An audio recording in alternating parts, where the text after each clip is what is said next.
하나님의 일을 크게 하겠다고 좋은 뜻으로 시작했다가 낙심하여 돌아서는 이유는 무엇일까요? 믿음이 좋은 신앙으로 시작했다가 신앙생활에 피곤함을 느끼고 가정생활과 사회생활에 무력함을 느끼는 이유가 무엇일까요? 믿음의 성도들은 영적인 은혜가 채워주지 않으면 직장생활도 사회생활도 모든 삶의 영역에서 다 어려움을 경험하게 되어 있습니다. 그래서 오늘 저는 수많은 사람들이 하나님의 일을 하겠다고 헌신하고 수고했지만 그들이 나약한 믿음으로 서게 되는 이유가 참된 믿음을 가지지 못해서이다라는 생각을 하게 됩니다. 그래서 오늘 본문의 관심은 참된 믿음을 가지기 위해서, 믿음의 성장을 가지기 위해서 우리는 어떤 마음의 자세를 가지고 살아야 될 것인지를 오늘 본문을 통해서 말씀을 배우고자 합니다. 오늘 본문의 제자들은 모든 것을 버리고 예수님을 믿고 3년 동안 예수님과 동행하면서 많은 경험을 하게 되었습니다. 그래서 예수님께서는 제자들을 보면서 사도들이다 이렇게 칭하였습니다. 하지만 제자들은 변하지 않는 세상을, 자신이 믿음을 가지고 있으면서도 세상이 바뀌지 않으니까 그 세상을 상대하기 위해서 오늘 본문 5절에 이렇게 예수님께 요청을 하고 있습니다. 한번 읽어볼까요? 5절입니다. 시작. 사도들이 주께 여짜오되 우리에게 믿음을 더하소서 하니. 아멘. 우리에게 강력한 믿음을 주세요. 이렇게 기도하고 있습니다. 오늘 제자들은 이미 믿음을 가지고 있습니다. 예수님과 함께 동행을 하고 있습니다. 그럼에도 불구하고 그들은 세상을 이기기 위해서는 강력한 믿음이 있어야 된다 이렇게 생각하고 있습니다. 믿음이 양이라고 생각하고 있습니다. 많은 믿음이 있어야지 큰 일을 할 수 있다. 우리가 늘 말하죠. 큰 일꾼, 큰 사발 이렇게 이야기하면서 좀 큰 믿음이 있어야지 큰 일을 할 수 있다라는 생각을 하고 있습니다.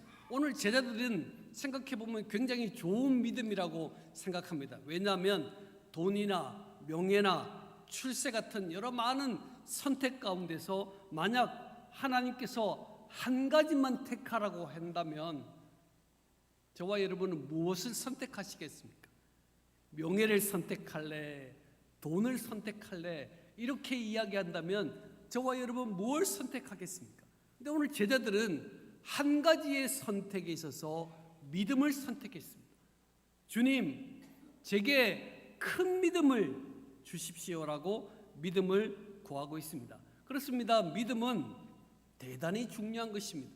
전도하기 위해서도 믿음이 중요하고, 봉사에도 믿음이 중요하고, 사랑함에도 믿음이 중요하고, 기적의 문을 일으키는데도 믿음이 중요하다라는 사실을 우리는 기억해야 합니다. 그래서 믿음을 달라고 하고 있는 제자들에게 예수님은 6절에 이렇게 이야기하고 있습니다. 6절의 말씀 볼까요? 6절입니다. 시작. 주께서 이르시되 너희에게 겨자씨 한 알만한 믿음이 있었더라면 이 뽕나무더러 뿌리가 뽑혀 바다에 심기어라 하였을 것이요 그것이 너희에게 순종하였으리라. 아멘. 아멘. 예수님은 대단한 믿음이 있으면 주님께 일할 수 있겠습니다 이렇게 말하는 제자들에게 아니야, 하나님의 일은 대단한 믿음이 필요한 것이 아니야, 큰 믿음이 필요한 것이 아니야, 겨자씨 한 알 같은 너무너무 작은 크기만큼의 씨앗의 믿음만 있어도 얼마든지 하나님의 일을 할 수 있다라고 말씀을 하고 있습니다. 여러분, 겨자씨는 가장 작은 씨앗인데 700개를 모으면 1g이 됩니다. 그러니 너무너무 작은 겨자씨, 그러한 겨자씨 정도만 있어도, 한 알만 있어도 얼마든지 큰 일을 할 수 있다. 심지어는 뽕나무에게 명하여 뿌리를 뽑혀 바다에 심기어라라고 말할지라도 그 뽕나무가 순종할 것이다 이렇게 이야기하고 있습니다.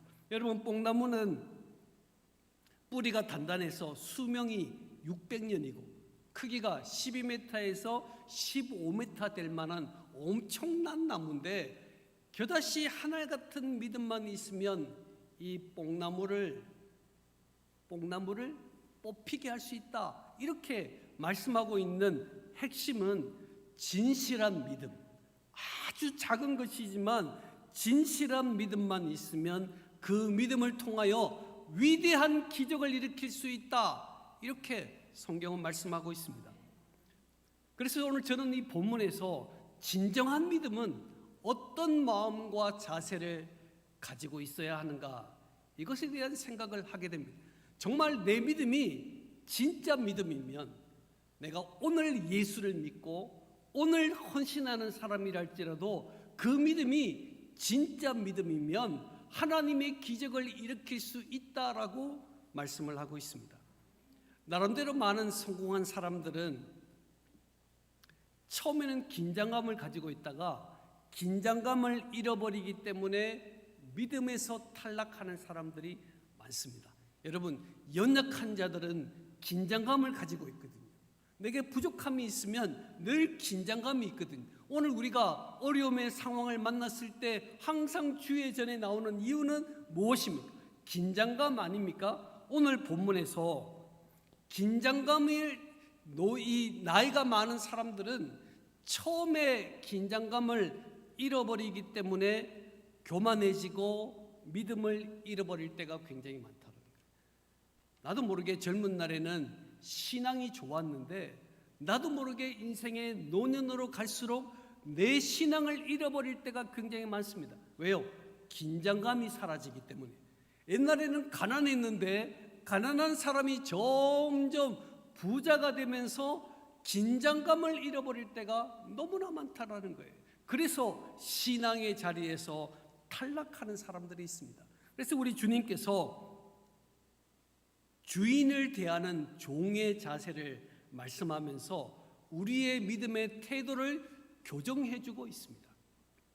여러분, 주인을 대하는 종의 모습을 보여주면서 종이 어떻게 주인을 섬기는지를 봐라, 진정한 믿음은 이런 것이다 라고 말씀을 해주고 있습니다. 바로 그것이 7절에서 8절에서 나옵니다. 한번 읽어볼까요? 7절 8절 시작. 너희 중 누구에게 밭을 갈거나 양을 치거나 하는 종이 있어 밭에서 돌아오면 그더러 곧 와 앉아서 먹으라 말할 자가 있느냐? 도리어 그더러 내 먹을 것을 준비하고 띠를 띠고 내가 먹고 마시는 동안에 수종 들고 너는 그 후에 먹고 마시라 하지 않겠느냐? 아멘. 아멘. 종들은 하루 종일 밖에서 고된 일을 하다가 돌아와도 아무리 배가 고파도 주인이 음식을 달라 하면 음식을 줘야 하는 거예요. 그래서 주인을 서빙하면서 주인이 음식을 다 먹을 때까지 종은 주인을 기다립니다. 그리고 난 다음에 자신이 식사를 하는 것처럼 종의 우선순위는 주인입니다. 우리가 믿음을 가지고 있는 나의 진정한 믿음의 핵심은 뭐냐면 우선순위가 하나님이냐 이겁니다. 우선순위가 하나님이고 그 말씀에 순종하는 믿음이 진짜 믿음인 거예요. 아무리 내가 큰 믿음처럼 보일지라도 삶의 우선순위가 하나님이 아니면 진짜 믿음이 아닌 거예요. 오늘 주님은 겨자씨 같은 작은 믿음이라 할지라도 그 믿음이 하나님을 우선순위하며 살아가는 인생이면 하나님의 역사를 일으킬 수 있다라고 말씀을 하고 있습니다. 이처럼 하나님의 일을 이런 자세로 한다면 우리는 불평을 가질 수가 없게 될 것입니다. 구약의 아람 군대 장관인 나만이라는 사람이 있습니다. 그는 나병에 걸렸습니다. 선지자 엘리사 선지자에게 찾아와서 내가 누군데 감히 엘리사 선지자가 나를 맞이하지 않다니 라고 생각하는 마음 때문에 그 나병을 치료하지 못할 뻔했습니다.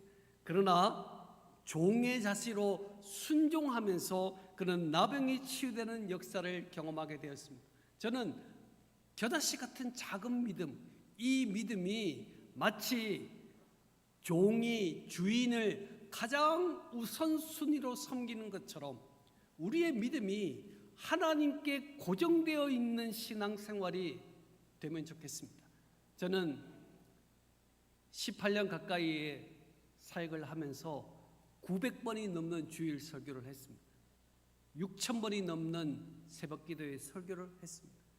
그러나 여러분, 아무리 많은 설교를 듣고 아무리 많은 이야기를 한다 할지라도 우선순위가 하나님께 있지 않으면 그 신앙은 허사라 이거예요. 내 신앙이 하나님께 전적으로 고정되어 있는 신앙, 주의 말씀이라면 예스, 예스, 아멘 이라고 하나님 앞에 고백할 수 있는 신앙이 아니고는 하나님의 마음을 새롭게 할 수 없다는 거예요. 오늘 제자들이 예수님의 말씀을 들으면서 예수님의 말씀을 따라 살아가기 위해서 제게는 엄청난 믿음이 필요하니까 제게 믿음을 주세요 라고 했더니 우리 주님은 그 큰 믿음을 말씀하지 않고 너에게 겨자씨 같은 믿음만 있으면 역사를 일으킬 수 있다 이렇게 말씀하면서 오늘 종의 모습을 보여주고 있습니다. 내가 삶의 우선순위가 하나님께 있는지를 돌아보셔야 합니다. 또한 종은 자신이 무익한 종이라는 자기의식이 있어야 합니다.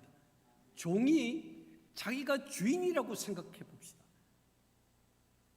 주인이라 생각하고 모든 일들을 한다면 그것은 믿음이 아니죠. 하나님이 내게 주신 물질도 있고 하나님이 내게 주신 모든 삶의 영역이 있는데 이것이 내 것이라 이렇게 생각한다면 우리는 종이 될 수 없고 진정한 믿음을 가질 수 없습니다. 오늘 하나님이 내게 주신 모든 것은 하나님의 것이다. 그리고 나는 무익한 사람이다 라고 고백하는 신앙이 있어야 합니다. 나는 종일 뿐입니다. 자, 같이 한번 해볼까요? 나는 종일 뿐입니다. 나는 종일 뿐입니다. 하나님 앞에 서면 늘 종일 뿐인 인생이 되셔야 내 믿음이 자랄 수 있는 거예요. 내가 주인이에요. 내 삶에 내가 주인으로 10년 신앙생활하고 20년 신앙생활을 해보십시오. 그러나 그 삶에는 어떤 변화도 생기지 않습니다. 나는 무익한 종일 뿐입니다. 제가 할 수 있는 것은 하나도 없었고 하나님이 다 하신 일입니다 라고 고백하는 그 고백이 저와 여러분의 인생에 놀라운 역사를 일으킨다는 것입니다. 신앙생활을 하면서 도중에 믿음이 약해지는 이유가 무엇일까요? 내가 큰 일을 한다는 거예요. 나는 대단한 일을 한다고 생각하면 우리의 신앙이 연약해질 수밖에 없습니다. 그리고 자기를 알아주지 못하면 섭섭한 것이죠. 왜요? 내가 누군데라는 생각 때문이죠. 자, 우리 옆 사람에게 이야기해 볼까요? 내가 누군데요? 내가 누군데요? 이게 문제란 말이에요. 오늘 우리가 신앙생활하면서 내가 누군데라는 것 때문에 얼마나 우리가 섭섭해하는지 몰라요. 내가 누군데라는 말 때문에 믿음의 길에서 얼마나 많은 사람이 탈락하는지 몰라요. 오늘 우리가 신앙생활하면 저는 무익한 종입니다. 저는 무익한 종입니다 라고 고백하는 이 고백이 우리들에게 필요한 것이죠. 9절의 말씀 볼까요? 9절 시작. 명한 대로 하였다고 종에게 감사하겠느냐. 아멘. 종이 아무리 주인이 원하는 대로 이야기해서 일을 했다고 해서 주인이 종에게 그래 대단한 걸 했다 이렇게 생각하지 않습니다. 왜? 그들은 종이었기 때문이죠. 오늘 우리가 믿음의 길을 걸으면서 나도 모르게 보상을 원하고 살아갈 때가 많습니다. 내가 이렇게 헌신했는데, 내가 이렇게 교사로 헌신했는데, 내가 식당에서 이렇게 봉사했는데, 내가 주일학교 교사로 이렇게 헌신했는데, 내가 성가대로 이렇게 많은 일을 했는데 라고 생각하면서 나도 모르게 보상을 생각한다면 그것은 진정한 믿음이 될 수 없다는 거예요. 나는 무익합니다. 이 자세를 우리가 잊어버리지 않기를 바랍니다. 나는 무익합니다. 이 자세로 봉사하면요 부족함이 없는 거예요. 누가 어떤 이야기를 해도, 누가 무슨 말을 해도 나는 무익한 종입니다. 나는 무익한 종입니다. 이 고백만 있으면 우리는 마지막까지 승리할 수 있습니다. 희생하기로 했으면, 봉사하기로 했으면 마땅히 할 일을 했다고 말하고 그것을 끝낼 수 있기를 바랍니다. 자, 10절의 말씀 읽어볼까요? 10절입니다. 시작. 이와 같이 너희도 명령받은 것을 다 행한 후에 이르기를 우리는 무익한 종이라 우리가 하여야 할 일을 한 것뿐이라 할지니라. 아멘. 지칠 만큼 많은 수고를 했을지라도 나는 무익한 종입니다. 내가 마땅히 해야 할 일을 했을 뿐입니다. 여러분, 이것이 결국 주님을 높이는 것 아니겠습니까? 나는 마땅히 해야 할 일을 했을 뿐입니다. 내가 이렇게 봉사하고 헌신하는데 누가 나를 알아주지 않는가? 거기서부터 신앙의 병이 되는 거예요. 진정한 믿음은 내가 마땅히 해야 할 일을 했을 뿐입니다 라고 이 마음으로 살아간다면 우리 안에는 어떤 문제도 불평도 없을 것이라고 생각됩니다. 사랑하는 성도 여러분, 오늘 저는 이 본문의 말씀을 증거하면서 우리에게도 큰 믿음이 요구되며 기도할 때가 많습니다. 하나님, 제발 제게 믿음 좀 주세요. 제게 큰 믿음을 좀 주세요. 이렇게 기도할 때가 있습니다. 그러나 오늘 우리 주님은 큰 믿음은 필요 없다. 대단한 믿음은 필요 없다. 왜? 겨자씨 하나 같은 믿음만 있어도 얼마든지 하나님의 사역을 할 수 있다라고 오늘 우리들에게 알려주고 있습니다. 그 진정한 믿음은 종이 주인을 우선순위 삼는 것처럼 우리가 하나님을 우선순위 삼아야 한다는 거예요. 하나님의 음성을 듣고 그 음성에 답하고 그 음성에 순종하는 믿음을 가지는 것만이 우리가 하나님을 기쁘시게 할 수 있다. 내가 주인이 아니고 하나님이 주인인 거예요. 하나님이 내 것에 대한 주인이시고 하나님이 우리 자녀와 우리의 생계와 모든 것의 주인이라시라는 그 의식을 놓치면 우리는 탈락의 길에 설 수밖에 없다는 거예요. 또한 우리는 나는 무익한 종이라는 의식을 잊어버리지 않아야 합니다. 나는 무익하다. 나는 무익하다. 내가 마땅히 할 일을 했을 뿐이다. 기도하겠습니다.